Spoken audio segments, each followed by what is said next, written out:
Hello बच्चों, एक बार फिर से आपका डिफेंस एग्जाम बाय एसके में स्वागत है। आज हमारा लेके आए हैं जो हमने इससे पिछले वाले जितने प्यारे टॉपिक एंड किए हैं। जैसे हमारा लाइट का परावर्तन का खत्म हो गया है, अपवर्तन को हमने खत्म कर दिया है और 90% हमने लगभग लेंस को भी हमने खत्म कर दिया है।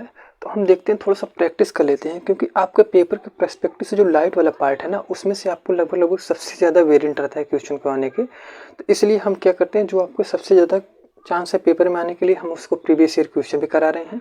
तो आज हम देखेंगे लाइट से कितने प्रीवियस ईयर क्वेश्चन बन सकते हैं।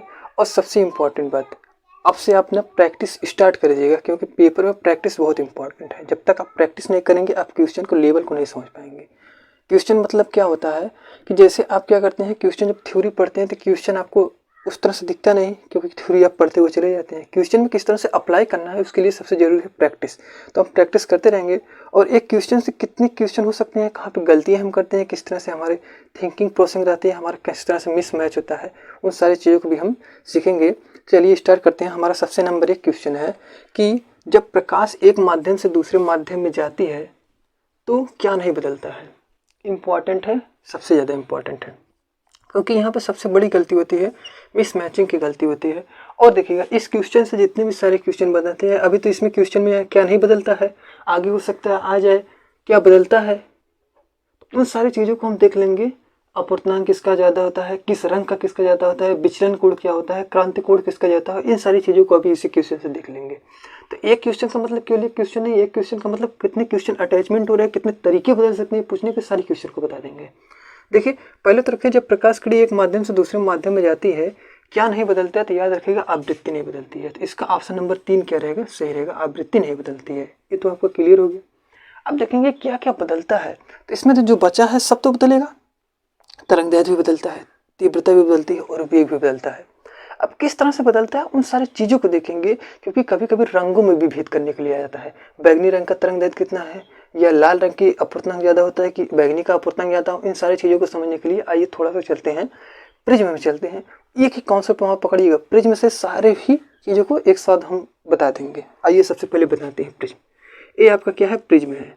प्रिज्म में देखते हैं, प्रिज्म की एक खासियत होती है कि जो प्रकाश की किरणों को क्या कर देता है, 7 रंगों में वियोजित कर देता है। प्रिज्म क्या करता है, किरणों को 7 रंगों में वियोजित कर देता है। मान लेते हैं यहाँ पे ए बिंदु है, यहाँ पे बी बिंदु है, यहाँ पे सी बिंदु है।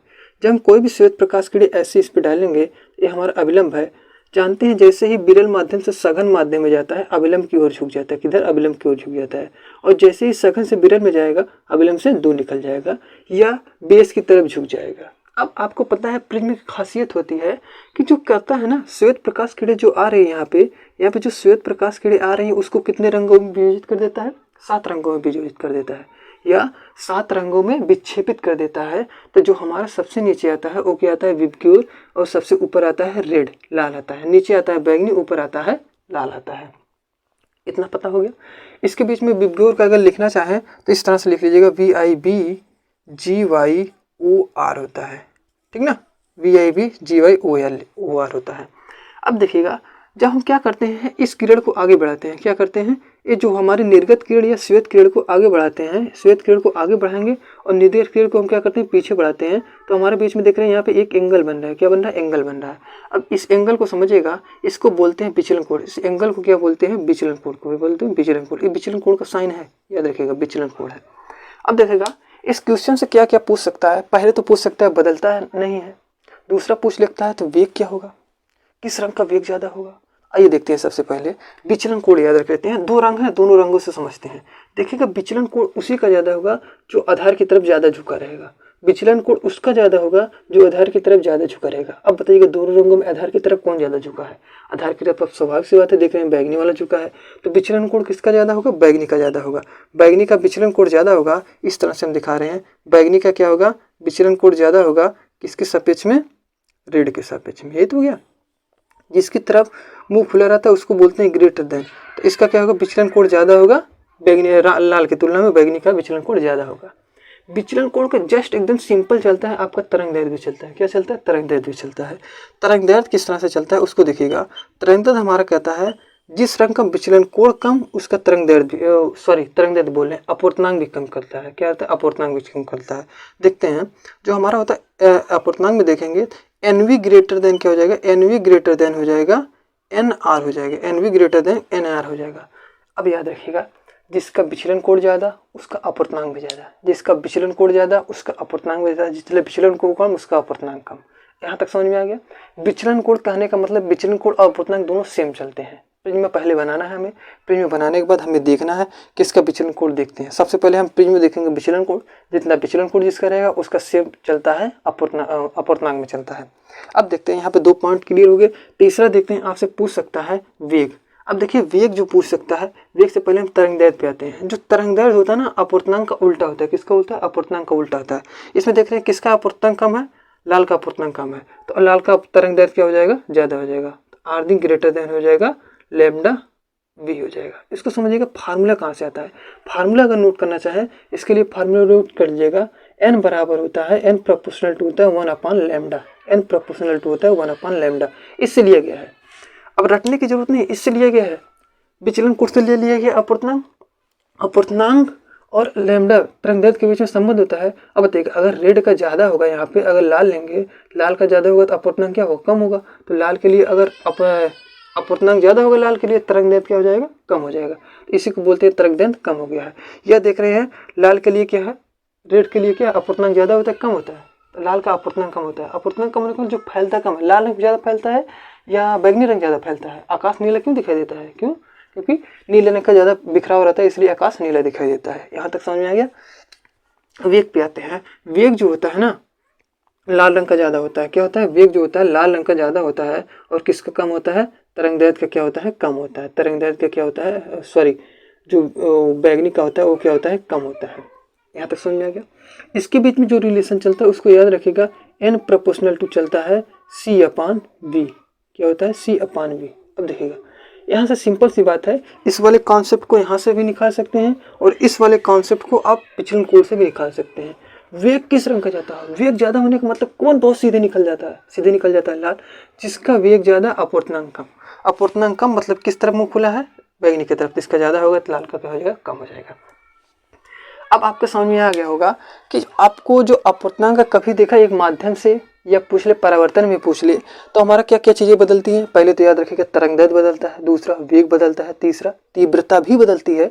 याद रखिएगा जब प्रकाश की किरण एक माध्यम से दूसरे माध्यम में जाती है तो तीव्रता घटती है। याद रखिए, इंपॉर्टेंट है। तीव्रता क्या होती है, घटती है। तीव्रता घटती है, तीव्रता घटती है। इसको अंडरलाइन कर लीजिएगा, इंपॉर्टेंट है, ठीक ना।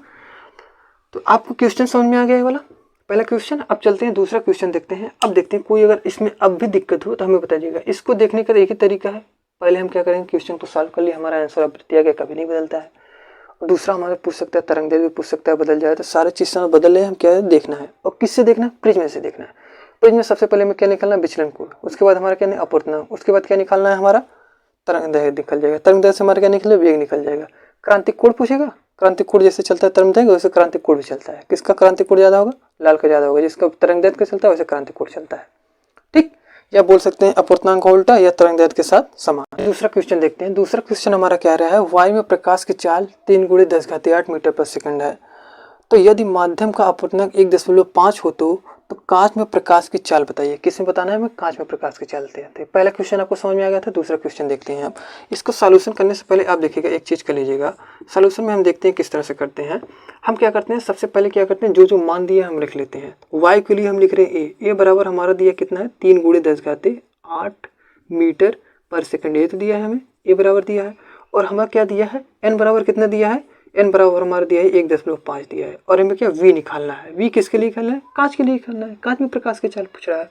तो इसका फार्मूला बनता है एन बराबर होता है C/V। क्या होता है, एन बराबर होता है C/V। या इसको लिख सकते हैं V बराबर C/N। क्या लिख सकते हैं, V बराबर C/N। क्योंकि हमें निकालना क्या है, V जो निकालना है हमको उसको एक तरफ कर लेते हैं और जो जो मान दिया उसको एक तरफ कर लेते हैं। यहाँ पे देख रहे हैं एयर के लिए दे या कभी दे दे प्रकाश की चाल, या सी देख रहे हैं इसमें फार्मूले में आ रहा है सी ना। सी के लिए पूछ ले कितना चाल दिया है, 3 × 10⁸। या क्वेश्चन में मान लेते हैं कभी ये दिया ही ना हो, क्या हो, दिया ही नहीं रहेगा, तब भी याद होना चाहिए निर्वात या वायु। निर्वात और वायु में प्रकाश की चाल कितनी होती है, निर्वात या वायु में प्रकाश की चाल कितनी होती है, 3 × 10⁸ मीटर प्रति सेकंड होती है। कितनी होती है? 3 × 10⁻³ मीटर पर सेकंड होती है। आपको याद होना चाहिए। हम क्या करते हैं, मान को रखेंगे, आपका आंसर आ जाएगा। 3 कितना मान दिया है? 3 × 10⁻8 दे दिया है, 3 × 10⁻8। और देखिए हमारा कितना n कितना दिया है? 1.5 1.5। अब देखिएगा इसको सॉल्व कैसे करेंगे। पहले हम इस वाले पार्ट को सॉल्व कर लेते हैं। 3/1.5। अब देखते हैं, दशमलव हटाना तो हमें ऊपर क्या कर देंगे, यहाँ पे 0 कर देंगे, यहाँ पे दशमलव खत्म हो जाएगा। अब करेंगे 15, 15 दूनी 30 हो जाएगा। यही काम यहाँ पे कर रहे हैं हम। 0 हटाएंगे, यहाँ पे दशमलव हटाएंगे, यहाँ पे 0 बचेगा, यहाँ से काटेंगे, 15 दूनी 30 हो जाएगा। हमारा जो बचेगा p बराबर बचेगा 2 × 10⁸ मीटर प्रति सेकंड। मात्रक इंपॉर्टेंट है, मोस्ट इंपॉर्टेंट मात्रक है, क्योंकि ऑप्शन में मात्रक भी गलत दे सकता है। तो दूसरा क्वेश्चन समझ में आ गया। दूसरा क्वेश्चन क्या कर रहा है? दूसरा क्वेश्चन कह रहा है जब v हमारा दिया है निर्वात में दे या वायु में प्रकाश की चाल 3 × 10⁻³ दिया है, तो कांच में बोले या अदर माध्यम दे दे, ग्लास दे दे, उसका कांच दे दे या पानी दे दे, उसका अपूर्णांक पूछ ले तो कितना हो जाएगा? 2 × 10⁸ मीटर पर सेकंड स्क्वायर। 2 × 8 मीटर पर सेकंड होगा। ठीक, दूसरा क्वेश्चन समझ में आ गया। अब चलते हैं तीसरे क्वेश्चन पे आते हैं। तीसरा क्वेश्चन क्या कहते हैं, इसको भी इंपॉर्टेंट कर लीजिएगा और जो तीसरा है उसको मोस्ट इंपॉर्टेंट कर लीजिएगा। अब देखते हैं मान हम किस तरह से लिखते हैं, उसको समझते हैं। y के सापेक्ष जल, y के सापेक्ष जल का अपूर्णांक कितना दिया है? कितना दिया? 4/3। अब देखिएगा y को हम दिखा रहे हैं एयर, एक दिखा रहे हैं एयर, ये सॉल्यूशन कर लीजिएगा आपको। y के सापेक्ष क्या है? y के सापेक्ष हमारा जल का अपूर्णांक कितना दिया है? जल का मतलब हो गया वाटर। y के सापेक्ष जल का अपूर्णांक कितना दिया है? 4/3 दिया है। और y के सापेक्ष हमारा कांच का अपूर्णांक कितना दिया है? 5/3 दिया है। कितना दिया है? 5/3 दिया है। ये मान हमें क्वेश्चन में दिया है। अब आपको निकालना किस तरह, फाइंड करना, उसको देखिएगा। यही सब वायु के सापेक्ष जल तथा कांच का अपूर्णांक किस तरह से लैंग्वेज में लिख लिया है। इसको सॉल्यूशन करेंगे तो इस तरह से निकालेंगे। वायु के सापेक्ष पानी का अपूर्णांक, वाटर का अपूर्णांक कितना है? 4/3 है। वायु के सापेक्ष कांच का अपूर्णांक 5/3 दिया है। क्वेश्चन में हमें पूछ क्या रहा है? पूछ रहा है WNG का मान बताइए। WNG का मतलब हो गया कि जल के सापेक्ष कांच का अपूर्णांक बताइए। अगला हो सकता है क्वेश्चन आपका एक सब और क्वेश्चन इसमें जोड़ लीजिएगा। पूछ सकता है कांच के सापेक्ष पानी का अपूर्णांक पूछ ले। कांच के सापेक्ष किसका अपूर्णांक पूछ ले? पानी का अपूर्णांक पूछ ले। क्वेश्चन में आपको पूछ रहा है, लेकिन हो सकता है अगली बार जो क्वेश्चन आए कांच के सापेक्ष पानी का अपूर्णांक पूछ ले, तब किस तरह से लगेगा। उसके लिए सॉल्यूशन करते हैं हम। आपको यही चीज अब बताए थे हम, जब हम आपको बताए थे 2 से अधिक माध्यम हो तब अपवर्तन कैसे कैसे होता है, उसको हम आपको फार्मूला बताए थे। फार्मूला क्या बताए थे? हम बताए थे 1n2 × 2n3 × 3n1 बराबर होता है 1। क्या होता है? 1। यही तो दिया है क्वेश्चन में, समझिएगा। मान लेते हैं पहला माध्यम क्या दिया है? वायु दिया है, इसमें हम गिनती में लिख दिए हैं 1। दूसरा माध्यम हमारा क्या दिया है? जल दिया है, यहाँ पे हम लिख लेते हैं 2। अब समझिएगा वायु के सापेक्ष जल का अपूर्णांक 1/2 इस तरह हम मान लेंगे। उसके बाद मान लेते हैं हमारा कितना, इतना मान हमें निकालना है, ये वाला बीच वाला मान निकालना है जो यहाँ पे दे दिया है। और तीसरा दिया है, तीसरे के सापेक्ष पहले का अपूर्णांक मान लेते हैं, पहले के सापेक्ष तीसरे का अपूर्णांक यहाँ पे दिया है इस तरह से। अब फार्मूला जो लगता था, हमने बताया था 2n3 बराबर कितना होता है? 2n3 बराबर क्या होता है? 2n3 बराबर होता है, जो हमारा पीछे होता है वो क्या होता है? ऊपर चला जाता है, an3 हो जाता है। और क्या हो जाता है? an2 हो जाता है। ये हो जाता है an3 और an2 हो जाता है, ये हो जाता है हमारा। अब देखते हैं ये फार्मूला किस तरह से लगता है। हमें बीच की चीज़ों को निकालना, डायरेक्ट ये फार्मूला लगा देंगे। अब देखते हैं ये फार्मूला इसमें बनाएंगे, इसमें जो फार्मूला बनाएंगे तो WNG हो जाएगा। WNG हो जाएगा। WNG होता है, इसको क्या करते हैं, कांच को ऊपर लिख लेते हैं, ANG दे दिया है हमारा हो जाएगा, और नीचे क्या हो जाएगा? ANW हो जाएगा। ये हमारा याद रखिएगा, नंबर दे दीजिएगा, पहले के लिए हो जाएगा। दूसरे के लिए अगर फार्मूला बनाना है तो दूसरे के लिए हो जाएगा GNW बराबर हमारा हो जाएगा, GNW बराबर हो जाएगा NW/NG, और दोनों को क्या कर देंगे? वायु के सापेक्ष कर देंगे, वायु के सापेक्ष कर देंगे। हमें निकालना क्या है? WNG निकालना है, तो हम क्या करते हैं? WNG यहाँ पे निकाल लेते हैं। अब देखिए ANG का मान दिया है, ANG का मान कितना दिया है? 5/3 लिखते हैं। क्या लिखते हैं? 5/3 लिख लेते हैं, बटे टोटल का। और हमें कहते हैं ANW का मान कितना दिया है? 4/3 दिया है। अब तो यहाँ से सॉल्व कर ही लेंगे, ये ऊपर जाएगा तो हमारा क्या होता है? पलट जाता है, तो हमारा 5/3 गुणे 3/4 हो जाता है। 3 से कट जाता है, हमारा बचेगा कितना? तो हमारा बचेगा WNG बराबर कितना बचेगा? WNG बराबर हमारा बचेगा 5/4। क्या बचेगा? 5/4। ये आपका राइट आंसर है। ठीक है ना, यही आपका राइट आंसर है। अब समझ में आ गया किस तरह से निकल रहा है। दूसरे वाले का हमने फार्मूला बता दिया था, अब उसको आपको सॉल्व करना है, प्रैक्टिस करना है किस तरह से निकलेगा। जब हो सकता है दूसरा कंडीशन बना दे, किस तरह का कंडीशन, दूसरा कंडीशन बना दे। तो आपको पहली वाली कंडीशन समझ में आ गई किस तरह से बन रहा है। वायु के सापेक्ष जल और कांच का आपूर्ति कितना इतना दिया था, WNC हमें पूछ रहा था। मोस्ट इंपॉर्टेंट है, बार बार प्रीवियस ईयर में पूछा गया क्वेश्चन और इंपॉर्टेंट है सबसे ज्यादा, ठीक ना। आइए देखते हैं अगला क्वेश्चन देखते हैं। अब यहाँ पे समझ में आ गया है, अगला क्वेश्चन लिखिएगा। आइए देखते हैं क्वेश्चन नंबर हमारा क्या है, 3 है। क्वेश्चन नंबर कितना है, क्वेश्चन नंबर हमारा 3 है। इसको देखते हैं किस तरह से सॉल्व करेंगे। क्वेश्चन नंबर 3 है, 4 है, जो भी आप क्रम कर लीजिएगा। हमारा क्वेश्चन दिया है 10 सेंटीमीटर फोकस दूरी वाले एक अवतल दर्पण के सामने दर्पण से 15 सेंटीमीटर की दूरी पर 1 सेंटीमीटर ऊंची वस्तु रखी है। 1 सेंटीमीटर ऊंची क्या रखी गई है, वस्तु रखी है। तो दर्पण का प्रतिबिंब बताइए, साइज क्या होगा, स्थिति और आकार बताइएगा। और एक चीज यहाँ पे रख लीजिएगा, किरण आरेख इंपॉर्टेंट है, किरण आरेख। और जितने भी हम क्वेश्चन करेंगे ज़्यादातर चांस हम सोचेंगे कि क्या करें, किरण आरेख सबसे पहले बनाए, उसके बाद आप क्वेश्चन को सॉल्यूशन पे लिखें। किरण आरेख बनाने से एक फायदा ये होता है, क्वेश्चन को अप्रोच करने की आपकी टेंडेंसी सबसे ज़्यादा बढ़ जाती है। गलत होने के चांस सबसे कम रहते हैं और सही होने के चांस सबसे ज़्यादा रहते हैं, क्योंकि अप्रोच आपको मिलने लगता है कि इसके बीच में ही बनेगा, आपको एक सिमिलरिटी मिलती है। हाँ चलो ये ठीक है, ऑप्शन एक गलत हो सकता है, जिसमें एलिमिनेशन बोलते हैं। एलिमिनेशन में अगर आपने 2-3 गलत कर लिए तो जो सही रहेगा तो अपने आप सही हो जाता है। उसको देखते हैं किस तरह से होता है। सबसे पहले हम बनाएंगे एक अवतल दर्पण। किसमें बोल रहा है, अवतल दर्पण बोल रहा है। अवतल दर्पण किस तरह से बनता है उसको देखते हैं। अवतल दर्पण तो यही होता है जो क्या होता है, उभरा हो और दबा हो, होता हमारा अवतल दर्पण होता है। अवतल दर्पण पे हम एक मुख्य अच्छी तरह से गुजारते हैं। उसके बाद देखते हैं फोकस दूरी कितनी है इसकी। दर्पण के 15 सेंटीमीटर की दूरी पर एक वस्तु रखा है। 15 सेंटीमीटर दूरी पर एक वस्तु रखा है। हमारी फोकस दूरी पहले दिया है 10 सेंटीमीटर है। फोकस दूरी कितना दिया है, 10 सेंटीमीटर। मान लेते हैं यहाँ पर फोकस दूरी कितना दिया है, 10 सेंटीमीटर दिया है। इसको मान लेते हैं 10 सेंटीमीटर है। वस्तु हमारा ये कि इससे दूरी लगा रहा है, ये तो हमारा 15 होगा, मान लेते हैं 15 सेंटीमीटर पे हमारा क्या है, वस्तु रखा गया है। अब बताइएगा इसकी त्रिज्या कितनी होगी। पहले त्रिज्या r बताइएगा कितनी होगी। r आपको पता होगा, r का रिलेशन चलता है, r का रिलेशन जो चलता है f बराबर चलता है r/2 चलता है। कितना चलता है, r/2 दिया है। f का मान कितना दिया है, 10 दिया है। 10 और एक 2 जाएगा, इसके साथ गुणा हो जाएगा, हमारा r का मान निकल जाएगा। r का मान कितने लगेगा, 20 निकलेगा।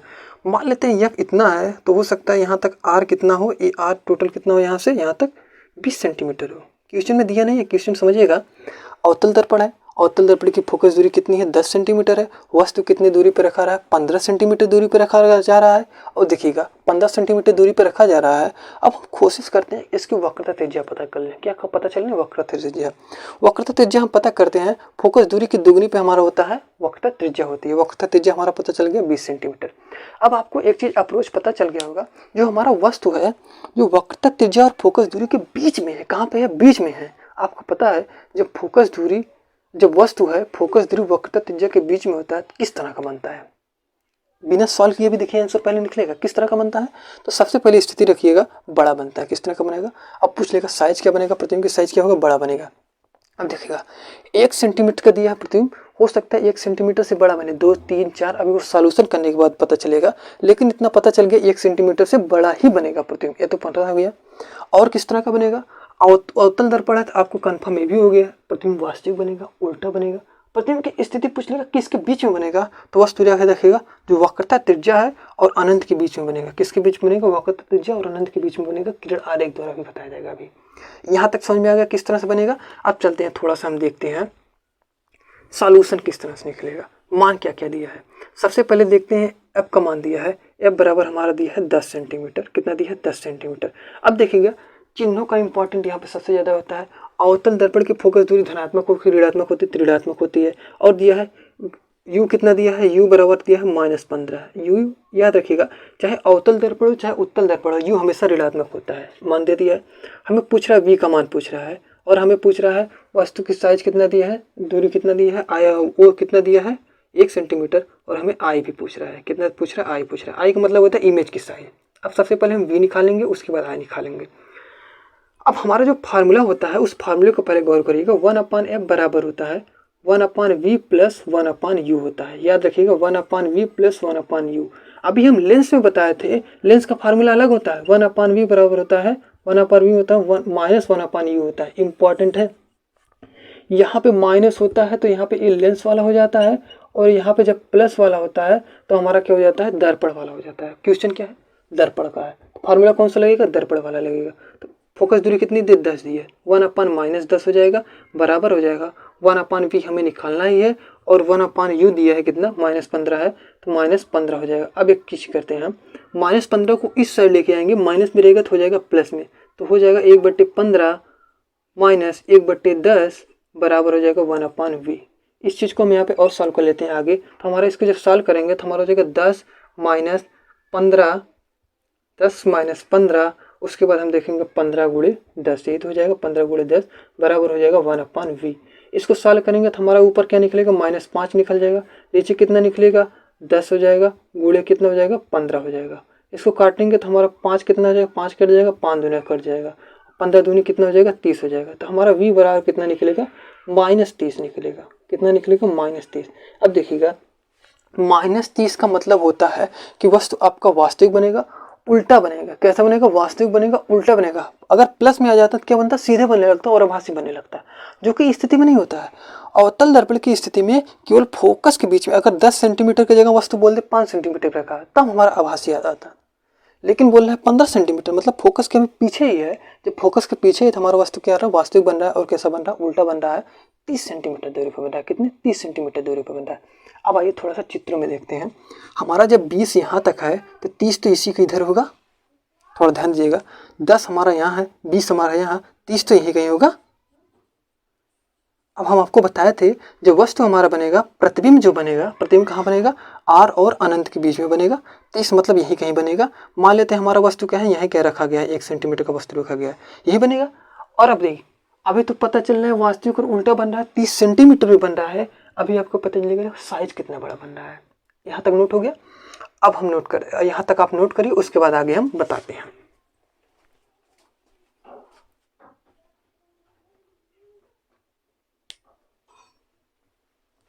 हो गया। आइए आगे देखते हैं हम किस तरह से आगे देखते हैं। मान याद रखिएगा v बराबर कितना निकला है, 30 निकला। हम यहीं से मिटा दे रहे हैं इसको। तो हमारा कितना निकल गया था, v बराबर कितना निकल गया था, v बराबर हमारा निकल गया -30। कितना निकल गया, -30। अब देखिएगा, इसके बीच में जो रिलेशन चलता है, इसको बोलते हैं, क्या बोलते हैं, आवर्धन क्षमता बोलते हैं। जो हमारा होता है I/O, I/O बराबर होता है -v/u होता है, -v/u होता है। इसको सॉल्व करके देखते हैं किस तरह से होता है। आई का मान हमें निकालना है, आई का मान निकाल लेंगे। ओ का मान कितना दिया, 1 सेंटीमीटर किया है। सीधे प्रतिबिंब के लिए ए क्या होता है, प्लस में होता है, सही है। माइनस दिया है, और हमारा दिया है -30 दिया था, और कितना दिया था, v का मान कितना, -23 निकला, u का मान कितना, -15 निकला। कितना, -15। आपको पता होगा माइनस माइनस कट जाएगा, और इसके बाद क्या रहेगा, माइनस बचेगा। तो अगर 15 से काटेंगे, 15 दूना 30 हो जाएगा, इतना हो जाएगा। अब देख रहे हैं आई बराबर, अगर हम देखेंगे तो आई बराबर हमारा निकलेगा -2 सेंटीमीटर। कितना निकलेगा, -2 सेंटीमीटर बनेगा। अब देखिएगा, अब देखिए, हम आपको बताते तो वस्तु कैसा बनेगा, बड़ा बनेगा। कैसा बनेगा, वस्तु बड़ा बनेगा। यहाँ पे दिख रहा है मान में बड़ा बनेगा।